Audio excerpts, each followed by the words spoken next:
Welcome back, everyone. Before we dive in, be sure to drop your thoughts, feelings, and lessons in the comments below. Like the video and subscribe so you never miss stories like this. Let's get into it. The cruelest thing my wife ever did wasn't betraying me. It was the way she turned my pain into entertainment. At a crowded birthday dinner in Arlington, Virginia, she smiled in her glass and said, "If I'm being honest, Oren can't satisfy me." People laughed like it was harmless. My face stayed still, but something in me folded inward and stayed there. Here's how it happened. I'm Oren Dorsey, born and raised in Alexandria, Virginia, the kind of man who learned early that stability is a love language. I'm not loud. I'm not flashy. I show up. I fix things. I pay on time. I thought that was what marriage needed most. Eris and I met at a volunteer event in D.C., folding donated clothes into neat piles under bright lights. She was quick-witted, controlled, the type who made even small talk sound like a plan. She told me she liked steady men because they felt safe. I believed her. I didn't know some people call you safe when they mean easy to manage. When we got engaged, my mother, Kala, hugged Eris and whispered, "Protect his heart." Eris smiled, perfect and polished, and said, "Always." That smile became a thing I studied later because it never changed, whether she was laughing with me or laughing at me. The first year of marriage felt normal, busy, tired, hopeful. I worked compliance for a logistics contractor in Landover. Eris worked as an admin for a private medical office in Silver Spring. We had routines, Sunday grocery runs, weeknight dinners, little walks after work. Nothing looked broken from the outside. Then the jokes started. They were small at first, like tiny pins you could ignore if you didn't want to bleed. If I reached for her hand in public, she would pull away and say, "Save the energy for later, babe. Oh, wait." If I planned a date, she would say, "A restaurant won't fix what you're missing." I tried to talk to her gently. I told her hurt. She tilted her head like I was being dramatic and said, "If you're confident, you won't take it personally." That sentence became her favorite shield. If I reacted, I was insecure. If I stayed quiet, I would agree. The birthday dinner in Arlington wasn't the first time she said it. It was just the first time she said it like a headline. Her cousin, Kavari, slapped the table laughing. Two friends we barely knew exchanged looks that made my stomach twist. Eris watched me the way you watch a reaction video, waiting for something entertaining. I paid the bill because my hands needed something to do besides shake. On the drive home, the radio played low, and the quiet between us grew teeth. I asked her why she would say that out loud. She stared out the window and said, "Maybe you should try harder." That night, I slept facing the wall, not because I was angry, but because I was ashamed in a way I couldn't explain. It wasn't just what she said. It was what it suggested, that my wife had been disappointed long enough to make jokes, and that everyone around us was allowed to laugh. Over the next month, I started living inside my own head. At work, I stared at spreadsheets and read the same line 3 times. At home, I watched Eris move through rooms like she owned every breath in them.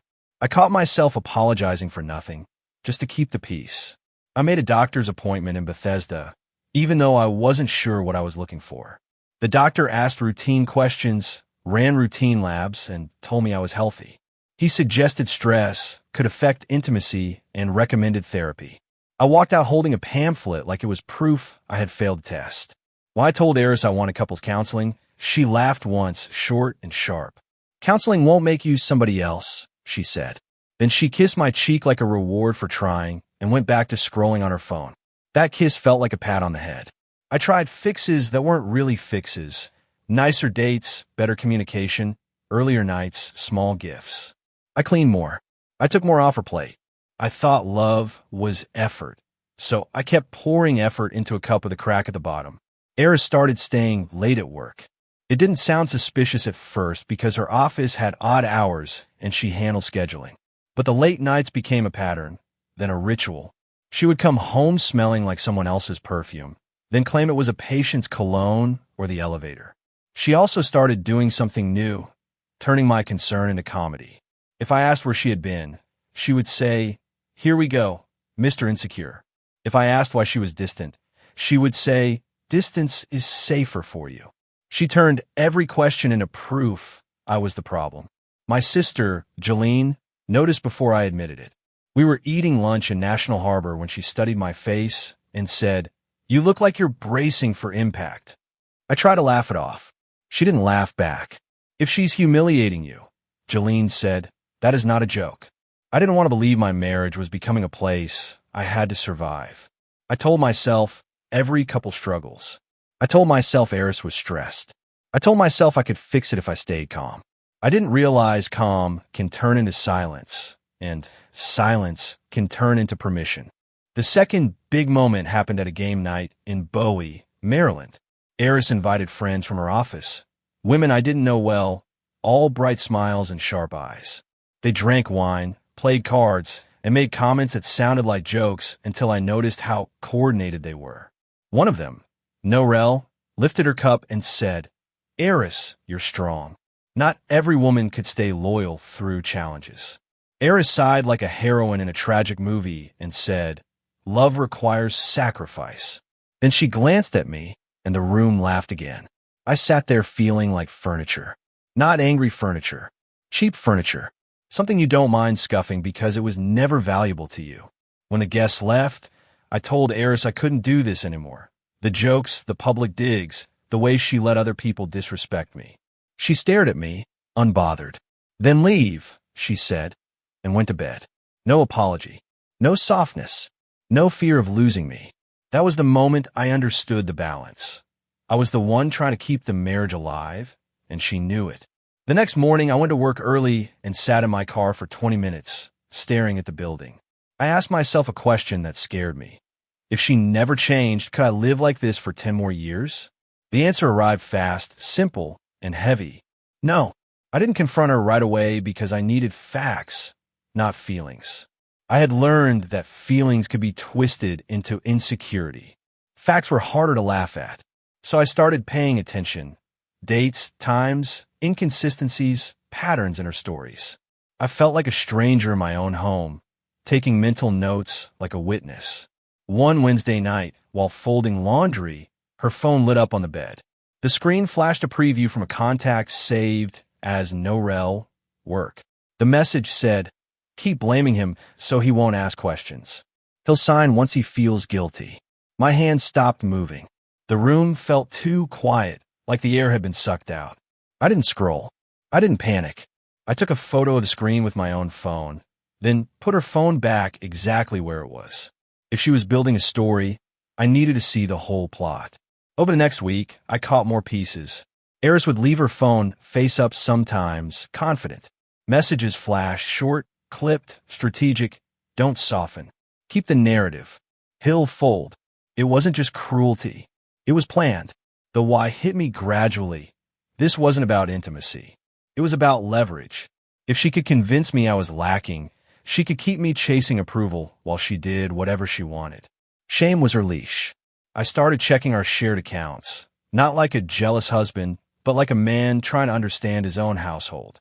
I found unusual charges, rush payments, consultation fees, a recurring payment to a legal document service. Not massive amounts, but consistent, like someone preparing something quietly. I asked Eris about the charges as calmly as I could. She didn't even blink. "Work stuff," she said. "Don't worry about it." Then she added, "Maybe worry about being a husband first." That was her favorite move. Redirect, insult, dismiss. I called my mother that night and asked if I could stop by. In her kitchen in Alexandria, the smell of onions and simmering broth wrapped around me like a childhood memory. I didn't tell her everything at first. I just said, "I think Eris is trying to ruin me." My mother's face tightened. "People don't ruin you by accident," she said. Then she did what she always did. She prayed quietly, hands folded, eyes open. Not because she thought prayer replaces action, but because she believed you should steady your spirit before you move. The next day, I met with an attorney in D.C. named Serena Key. She wasn't dramatic. She was clear. She listened while I explained the humiliation, the messages, the odd charges. Then she said, "If she's pushing a narrative about you, it may be because she's preparing a legal narrative too." Serena told me to document everything, keep my tone steady, and don't threaten Eris with what I knew. "People who control stories panic when they lose control," she said. Let her think she's winning. That advice tasted bitter, but it made sense. I started a folder, screenshots, bank statements, dates, notes about what was said and where. Not to be petty, to be protected. Because the man who can't satisfy his wife is an easy villain in a story people already think they understand. A week later, Eris asked me to meet her at a coffee shop in Hyattsville. She arrived wearing a soft sweater and a face that looked almost gentle. For the first time in months, she acted like she wanted peace. My body didn't relax. It went on alert. She slid an envelope across the table and said, "I want us to reset." Inside was a post-nuptial agreement. The wording was smooth, professional, and one clause punched me in the chest. It suggested that if our marriage ended, certain assets and savings would be considered her separate support due to emotional distress during the relationship. There were also lines about privacy and non-disparagement, written in a way that sounded fair until you read it twice. It wasn't about protecting both of us. It was about protecting her story and her access to money. I looked up and said, "Where did this come from?" Eris gave me a practiced expression. Sad, disappointed, patient. "I've been carrying this marriage," she said. "I need security." Then she added, softly, "Your issues have affected me." I felt something in me settle. Not rage. Clarity. She was building a case where I was defective and she was harmed, so she could walk away clean. The jokes weren't random. They were foundation work. I told her I'd review it. Eris nodded, satisfied. As she stood to leave, she leaned in and whispered, "Don't embarrass me by fighting this. You owe me." She walked out like she had already won. That night, I didn't sleep much. I kept thinking about how carefully she used shame, how she fed it to other people so it would feel real, how she watched me shrink and never once tried to pull me back up. The next twist arrived through someone I didn't expect, Kavari's wife, Sabria. She called me late and said, "I don't like how Eris talks about you." Her voice was cautious, like she was stepping onto ice. I also don't like what I heard at that dinner. Sabria told me one of Eris's friends had been bragging about keeping a husband docile. They joked about breaking a man's confidence, so he stops asking questions. Sabria didn't say it like gossip. She said it like a warning. When I thanked her, she sighed and said, "I'm not doing this for you to stay. I'm doing this so you don't get trapped."